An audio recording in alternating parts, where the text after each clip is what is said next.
Le recrutement et la sélection des enseignants tenant compte du conflit sont des moyens clés pour rompre les inégalités et aident à construire une relation de confiance entre la population et son gouvernement.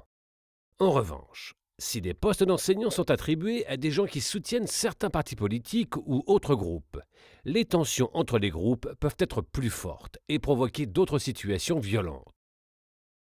Voici quelques stratégies pratiques inspirées des normes minimales de l'INE et du pacte sur l'éducation tenant compte des questions de conflit de l'INE. Rédiger les lignes directrices de la sélection et des descriptions de postes non discriminatoires et intégrant des compétences propres à la sensibilité au conflit. Sélectionner les enseignants et autres personnels de l'éducation d'une manière transparente, conforme aux descriptions de postes et aux compétences propres à la sensibilité au conflit, en tenant compte de l'acceptation de la communauté, du sexe et de la diversité. Déployer les enseignants d'une manière juste, transparente et équitable dans toutes les régions en ayant recours à des mesures d'incitation, rémunération ou avantages non financiers pour pourvoir les postes sensibles dans des zones mal desservies en raison du conflit. Une rémunération inéquitable peut être un vecteur de conflit, notamment dans les contextes fragiles. Par conséquent, il est crucial que les politiques et les programmes éducatifs veillent à ce que les conditions de travail et les rémunérations prennent en compte les dynamiques de conflit. Toute stratégie doit être basée sur les conclusions de l'analyse du conflit à l'échelle locale, y compris l'examen de la dynamique politique. Prenez connaissance des stratégies tenant compte du conflit.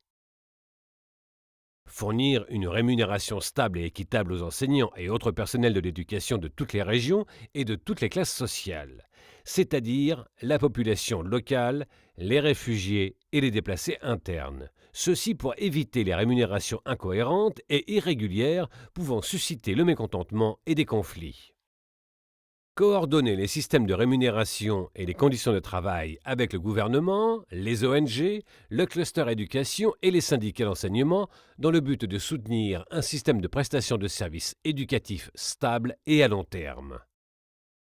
Organiser à l'avance la transition en douceur du système de gestion des salaires de l'échelle locale à l'échelle nationale afin d'assurer la continuité du versement et les plaintes qui pourraient mener au conflit.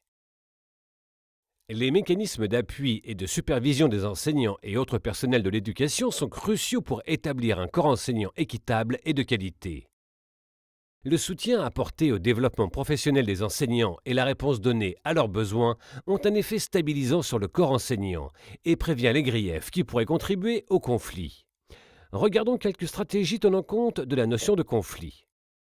Il est nécessaire de mettre en place des plans de développement professionnel et des processus de certification visant à soutenir les enseignants peu qualifiés ou débutants. Une attention toute particulière doit être donnée aux enseignants issus de groupes préalablement exclus du personnel enseignant. Les programmes de soutien par les pairs peuvent apporter un soutien psychosocial aux enseignants travaillant dans des contextes de conflits sensibles. La supervision des enseignants doit s'effectuer en répondant à des critères de transparence et d'impartialité. L'enseignant, l'employeur et le comité d'éducation communautaire doivent convenir de la description du poste et du code de conduite y afférent. Ces deux documents peuvent servir de cadre à la supervision objective et participative de la performance de l'enseignant. Il convient de coordonner cette supervision avec les parents et les élèves de façon à assurer le suivi des griefs et à garantir qu'ils auront la possibilité de fournir un retour d'information sur la performance des enseignants et du personnel de l'éducation, notamment sur leur prise en compte des questions de conflit pendant les cours.